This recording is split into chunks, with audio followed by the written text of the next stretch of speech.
Hey, welcome to the Veterinary Ledger Podcast, where we dive into the business of veterinary medicine. Each week, we are exploring strategies, insights, and stories that help practice owners and managers run a thriving, efficient, and profitable clinic without losing sight of the pets and the people that they care for. Whether you're looking for practical tips, expert advice, or a fresh perspective on veterinary business, you have come to the right place. Hey, I am super excited because this is my work bestie, Karen. We have grown up together. This is 20, how many years? 20 plus years. 20, more than 25, bordering on 30. Yeah. Yeah. You and me. Karen's my ride or die. We worked together at a huge practice in Houston for many, many years. And now she has moved to a small town in Texas, Brenham. If anybody eats Bluebell ice cream, right? Home of the Bluebell. You're right. Home of the Bluebell. Why did I know this? So give us a little bit of background on Karen. What do we need to know about you? Okay, so you said it, right? We worked at a very large practice in Houston for many years. I feel like we're telling our age. I started off as a CSR and moved around the office manager, things like that. And Meghan is my mentor, so she's taught me all I know. When I moved into practice management, when she left our current practice in Houston, I took over for her and paved the way for what I do now. And now we get to work together again. They're great. Yay. Love it. Okay, so I don't want to make it sound like city mouse, country mouse, but there's got to be some differences between working like super urban versus super rural. What's going on there? Absolutely. It's a huge contrast. Even moving from the city to a small town, like everything just moves at a slower pace here. Things are closed on Mondays and Tuesdays and only open on the weekends and stuff like that. So yes, for the vet world, the practice is also vastly different. Most of the clinics that we have around here are both large animal and small animal. So we are one of the only clinics that does small animal only. But we still get calls about cows and sheep and ducks and all kinds of things. It is different. Do we do stuff for cows and sheep and ducks? We don't. Sometimes we will help with chickens. We've helped with a duck here or there. We do what we can for kind of the smaller type farm animals if it's in our capability. Not my capability, let me say. My doctor's capability. So. I would like to just see a cow every once in a while. That would be fun, but maybe that's not. We don't have the space for that. So do you get like the super fluffy like toy poodles and like the working farm dogs? We do. So it's a big contrast. We used to say like in the city, we were the melting pot of the area. So we saw lots of different people and clients and animals and things like that. So it rings true here. You have your everyday pet owners that just love their animals and do what they do with vet care. We have working dogs and that's people to guardian dogs that are actually on farms and protecting livestock and they have a job. We see working dogs on the other side as hunting dogs, hunting companions, field trial. So, yeah, it's a different genre here. It's not just your city pocket pets and things. Wait, I hadn't even thought about guard dogs. Are guard dogs nice to you? Guardian dog, they call them. And yes, they are very nice, but they don't come off of the properties or the farms very often. They can be a little scared to be here and be on leashes and be in cars and stuff. Yeah, it's different. A lot of Pyrenees are and Anatolians are working dogs on the farm. I hadn't even thought of that. Then do you see the flip side? Do you see like when things don't go well, when guarding happens and things? City versus small town, right? So I've seen lots of snake bites. Lots of, you got kicked by a deer. Oh. Maybe you got in trouble with a hog or wrestle with a hog. Yeah, so things are vastly different here. Lots of diseases and stuff here that I didn't usually see in the city. Lots of fungal things, migrating foreign bodies from grass lawns. Who knew? There's pitheosis. I don't even think I heard the word pitheosis before I was in a rural area. But yeah, lots of different things that we look for here versus being in a city. That's wild. I wouldn't even think about that. Was the moving to the small town what you expected, the reality of it, or did you have Lifetime home movie Christmas version versus reality? I have a pond in my yard, which is really cool. And the people across the street have a white picket fence. We do work in a renovated log cabin. So this was a model home that we chucked out and turned into a vet clinic. So it's a log cabin. So like real deal. Expectation client wise and running a vet clinic wise, it's just different. I was in a very fast paced 7 doctor practice, 50 employees. We opened this place with me, Dr. Burbridge, and somebody who worked part-time. So I wore a lot of hats. I learned to do some technician stuff that I didn't normally do and lots of x-rays and things of that nature. And I still do that. We have a very small team and I am still down in the trenches a lot and learning stuff every day, which I really enjoy. How do you find time to prioritize? That's the biggest thing that you hear from practice managers, right? Is that I don't have time to get everything done. And it's so hard when you're on the floor. Do you have set times to like, this is office time versus? I try to make it to my office once a day, right? So I try to get up those stairs and at least spend an hour or two in my office once a day. And now there are other days in the world where I can spend all day up here. But yeah, a lot of time I'm hovering around downstairs and trying to see what's going on. Staying in the action. That's a lot. I feel like there's so much computering to do as a practice manager that you don't necessarily have time to always run the. I do lots of computering downstairs. I have an actual desk in the treatment area, which is fun. So I can see all the goings on and things, and I can pick away at my computer while the girls are listening to Pandora and doing a demo. So multitasking. Okay. So stress levels between big practice, small practice, because really like it's still stressful because you're building it, right? You're still new-ish. You're still growing. I think growth is a huge thing, and it's a lot that we're trying to grow our clientele. I feel that it is harder to do that in a small town because people have established vets, right? They have people that they've seen for 20 years. So it's hard to, I don't want to pull them away from those people because obviously they have relationships with those people, but I want to bring in the newcomers to town. So yeah, that's it. It's difficult. It's hard to get a lot of general practice in through the door, but we do that and we love our clients. We've got a lot of new people coming in and all I can ask for. We're talking about, so probably this is different than not a lot of SEOs and stuff like that. You're probably like, you did a parade float. Yes, we do parades. We have a Christmas parade every year where we walk with our dogs. We're close to Round Top, so they do a big 4th of July parade. We've done that. So there's lots of stuff to do here to be involved in the community, which is a lot of fun. So we really enjoy that. The chamber is big in our town. We do a lot of chamber things and a lot of things that we can do to support the community. It's different. It's not like going to, in Houston, we went to the Astros game. Like we don't get to the Astros game here, but we can set up a booth at a farmer's market. It's just a different vibe. Is there a lot of competition? Are there practices that are, so if you're the only small animal exclusive, does that set you apart or are you like one of many? There are 1, 2, 3, 4 ish clinics in the neighborhood. So it is a little saturated. So yeah, it's just different.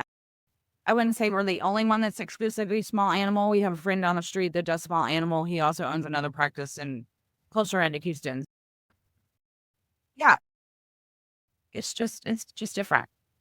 I think people that have cats and dogs and don't have cattle or sheep or pigs or chickens or whatever appreciate that they're not dealing with the commotion of trailers and large animals and pens and things like that. Mind you, these are a lot of things I don't know about because I'm keeping smart animal. Needs to be large animal. But yeah, so I think the people that just have cat and dogs appreciate the lower stress level of that. We're just happy to see you. I hadn't thought about the logistics of it all. With those practices in town, are we friendly? Or is it? Absolutely. As much as we can be, right? We're all busy and we all try to reach out if we can. We did a CE recently. We reached out to all the local vets and see if they wanted to do some recover CE with us. Yeah. We have a Blue Bonnet VMA. So there's a meeting monthly that we have here at a local restaurant. A lot of people all go to that. Yeah. need to borrow a parvo test or hey, we need this. Absolutely. We're just like in the city. Okay, that's nice. Not everyone in the city is always friendly, so I could see where there's not many of us and we're real competitive, or you just Always a healthy competition, right? You can't say that there's not, but yeah, I'd be happy to lend a hand to whoever needed it. And I assume they would be the same. Good. Okay. Anything you miss about fast-paced large practice? Well, with miss anything particularly, it's just so different. But it's a lot of putting out fires in a large, fast-moving practice. I feel like there's not quite so many dumpsters here that I have to put water on. And I have a smaller team. So really, it's just, we know at a slower pace here. You learn to appreciate it after a while. It's very hard to get used to because it's very gratifying to be in the city and everything happens very quickly and it's right down the road. And it's vastly different here. That's got to be refreshing. I could see that, like, being able to take a breath or get things done on your to-do list would be nice. It's nice. It is nice. And I'm close to the clinic, which is really nice. So I could pop in and out as needed. I don't have to deal with 45 minutes of traffic to get to work. So there are lots of perks. Are there people to hire? I know you just brought on another vet. Congratulations. That's big. We did. Thank you. We hired an associate. Yes. And she is also learning. She was from a very large practice in Dallas and now to this small town. And so she is also learning the woes of a small town in a rural area. So Yeah, like a christening when you come from the big city. I'm getting used to. Yeah. Okay. I want to switch gears because this is something I know nothing about. Reproductive medicine. So you guys do repro with the freezing and the storing and the all of that kind of stuff. We do. Is it semen and eggs? Or is it just semen? Just semen. No eggs, no embryo. They do that on the large animal side though. They do that on the large embryo. Okay. What? How did this become part of the practice? Our vet that owns the practice, Dr. Burbridge, worked in a very large clinic in Houston. She was also a vet at a large practice similar to us. And so they did reproduction there. So it just carried over. It's her passion. She loves it. And it's carried over to this clinic. And do people come to, like, is there a need for it in your small town, or do people like travel to see you? Like, how does that fit in? Both. Surprisingly, I was really surprised the amount of people that do reproduction and breed dogs here in the Brenham. It's quite a few, actually, and we've gotten a lot of great clients from that. And yes, people do travel to us. So it's one of our niches and it's what we're known for. So yeah, we have a lot of out-of-towners. Austin, Georgetown, Houston, Dallas, Louisiana. Yeah. What's the learning curve on that for you? I whelped dogs for many, many years, so I knew some stuff, right? So I've had lots of litters and lots of practice with puppies and pregnant bitches and things like that. So I knew the basics, right? So now coming into this clinic, it was learning the science behind what happens. Progesterones and how to read the numbers and when these girls are ready to breed and ovulation and timing. You know, really, it is all the science that's behind the scenes. This is not you put two dogs together and see what happens. I would just like to say how easily pregnant bitches rolled off your tongue, because that is still would make me giggle. Yeah, that's the only time I get to say that word and get away with it. Okay, so that was my other question. Like, why do we need to do this versus just like nature taking its course? Nature does take its course sometimes, right? Sometimes we'll see dogs and we'll do an exam and a progesterone and we'll say, hey, you're good to go. We recommend breeding on these days. These dogs know what they're doing and they know what their timing is, right? So you can let nature take its course, absolutely. But sometimes you have high dollar semen or high value semen, or you're trying to keep a certain line, going. So we then get into frozens and fresh chilled and doing TCIs and surgical procedures. So yeah, there's lots of other things that happen in that realm other than just you don't know. Okay. And so who does this? These are typically people that are looking to better their breed, right? They're very passionate about their breed of dog. There's so much that goes into it. You're looking at DNA testing, genetic testing, OFA certifications, pin hits. All these dogs have been tested for all these things, and they do all these certifications to make sure that their breed is good and these dogs are good to breed. So for them, it's about, again, making the breed better. And these are working dogs, hunting dogs, trial dogs? What kind of? All, yeah, field trial, hunting, show dogs, fast cat, all these dog sports and things like that. And people that just really like their dog and they think they want a puppy from them. So we always recommend testing. Testing is important. Certifications, making sure joints are good. And there's different OFA certifications for every breed. So yeah. You want to breed good dogs. Okay. Here's the question you don't want me to ask. I'm going to ask. I give you warning. What about the people that say, hey, you need to adopt, not shop? I think that is also true. I think you can do what you like. I think it's wonderful to adopt dogs from rescues or the shelter or any of those things. We see tons of them, and I do recommend that if that's what you want. If you don't and you want a golden retriever, then you do your due diligence and check into your breeders and their certifications and their lineage and their lines and things that they've done with their dogs and go from there. It's just a personal choice. Do you do any matchmaking? I know this is like a weird. So what I have learned, let me tell you, that in cattle, they have like a book and they have the pictures of these bulls, right? And they tell you their quality and they talk about their semen and how many, I'm pretty sure it doesn't mean how many calves they've sired. I don't even know the proper words, but they have a book so you can choose. And everybody in the dog world is kind of like, oh, we should have a book. You should have an app. There should be an app for this. There should totally be like a meet your mate. Yeah, like looking for pregnant bitches app. Yeah. Well, it's an opportunity. Probably not happening on this end. It could be a great deal for somebody. Okay. And so, how many? What percentage of your business do you think is repro? A lot. I would say 60%, 60 to 70%. A lot of it is reproduction. And can that be like or things that have to deal with reproduction, right? I'm not talking about just breeding your dog. I'm talking about, again, OFAs, pin hips, genetic testing, things of that nature.